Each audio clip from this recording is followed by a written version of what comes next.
राहुल गांधी की संसद सदस्यता छीनने पर कांग्रेस महासचिव हैं प्रियंका गांधी बीजेपी पर जोरदार हमला बोल रही हैं। प्रियंका ने कहा है बीजेपी के प्रवक्ता हो या फिर मंत्री हो, सुबह से लेकर शाम तक मेरे परिवार की आलोचना करते रहते हैं। यह सिलसिला पुराना है, उनके खिलाफ किसी कोर्ट ने फैसला नहीं सुनाया। मेरे भाई ने अदानी का मुद्दा उठा दिया, इसीलिए ये सब हुआ है। आक्रामक अंदाज में प्रियंका गांधी राहुल गांधी के बचाव में बीजेपी पर हमलावर। भाजपा के स्पोक्स पर्सन हो, चाहे मंत्री हो, चाहे उनके सांसद हो, चाहे प्रधानमंत्री खुद, सुबह से शाम तक वो मेरे परिवार के बारे में, राहुल जी के बारे में, मेरे पिताजी के बारे में, मेरी माताजी के बारे में, इंदिरा जी के बारे में और पंडित जी नेहरू जी के बारे में कुछ न कुछ आलोचना करते रहते हैं, कुछ न कुछ अपशब्द इस्तेमाल करते हैं। मेरे भाई ने क्या किया? अदानी का मुद्दा उठाया। मेरे भाई ने अदानी का मुद्दा उठाया, सवाल पूछे संसद में, इसीलिए ये सब हुआ है।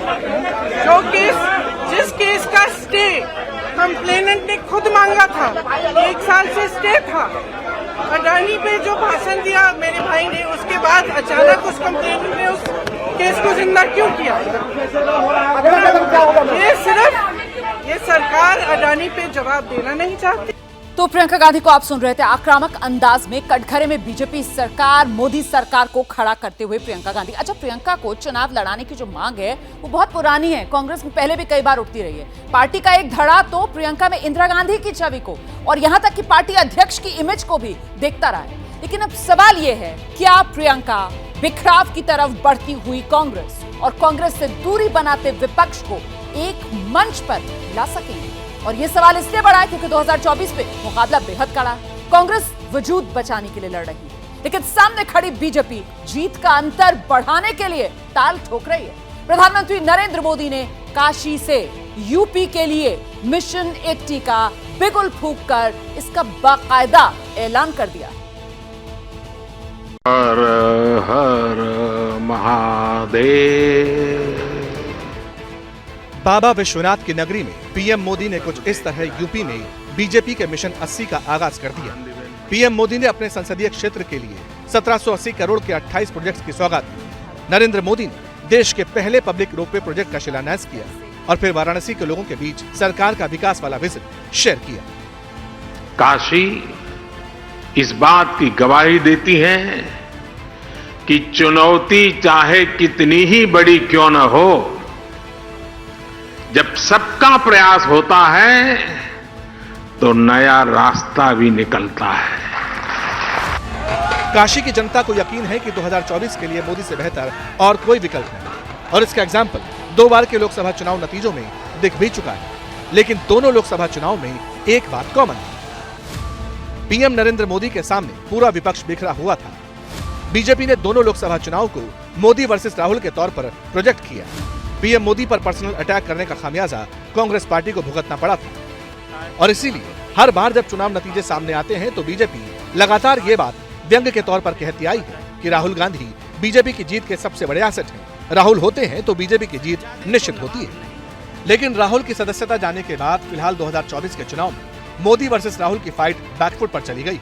मगर यह भी सही है कि इस एक एपिसोड ने पूरे विपक्ष को सेम पेज पर ला खड़ा किया है, और इसका सबसे बड़ा एग्जाम्पल दिल्ली में नजर आया, जब ईडी सीबीआई के दुरुपयोग के आरोप को लेकर 14 पार्टियों ने प्रोटेस्ट किया और इनमें आम आदमी पार्टी और कांग्रेस साथ साथ दिखाई दी। केजरीवाल तो राहुल के सपोर्ट में खुलकर आ गए। हम जुडिशरी का सम्मान करते हैं, लेकिन जिस तरह से उनकी सदस्यता बर्खास्त की गई है वो एक कायराना हरकत है, वो एक डरी हुई सरकार की निशानी है।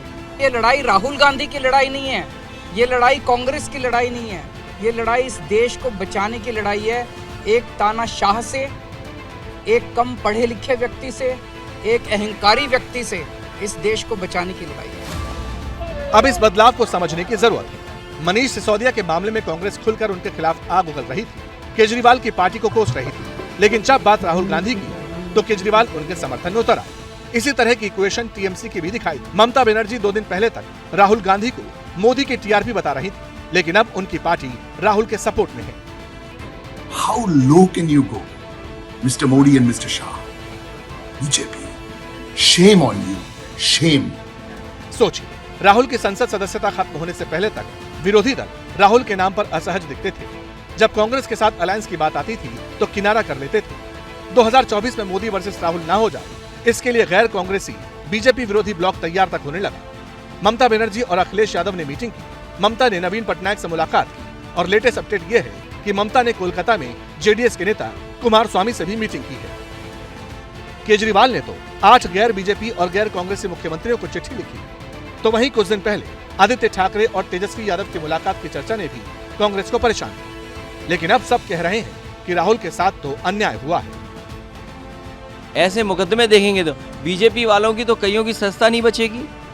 जो भाषा या जिस तरह के उनके स्टेटमेंट्स हैं, ये जानबूझ करके जो असली मुद्दे हैं चाहते उनसे ध्यान हटाने के लिए ये कांग्रेस पार्टी के नेता के साथ हुआ है, समाजवादियों के साथ पहले हो चुका है। शर्मनाक है, दुर्भाग्यपूर्ण है और मैं समझता हूँ संसदीय लोकतंत्र के इतिहास में इससे बड़ा काला धब्बा कुछ कि सभी दलों को अब ये तय करना होगा नागरिक समाज के साथ कि इस तानाशाही मनोवृत्ति को जमींदोज करना होगा।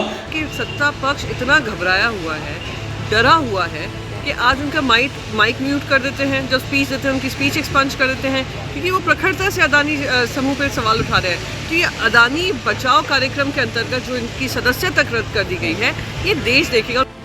ये बात सही है कि आज ये सारी पार्टियां राहुल के साथ दिख रही हैं, लेकिन जैसे ही चुनाव नजदीक आएगा, मोदी विरोध को लेकर रणनीति तैयार होगी, तो फिर ये पार्टियां सबसे पहले अपने वोट बैंक को सिक्योर करेंगी, क्योंकि कांग्रेस को बिग ब्रदर के रोल में फिलहाल कोई पार्टी एक्सेप्ट करने के मूड में नहीं। हाँ, इस तरह के सुझाव जरूर है कि अगर राहुल मोदी के खिलाफ डायरेक्ट अटैक ना करे और कांग्रेस आने वाले चुनाव में कॉम्प्रोमाइज करने को तैयार हो जाए, तो फिर मोदी के खिलाफ गैर कांग्रेसी तीसरे मोर्चे की जरूरत ना पड़े। लेकिन ये कहना और समझना अभी तो दूर की ही कौड़ी है।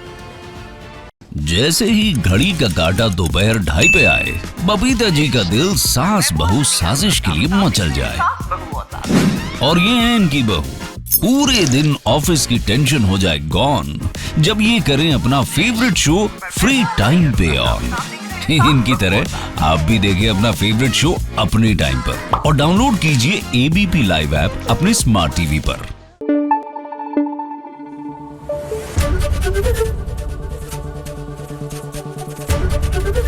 ABP न्यूज आपको रखे आगे।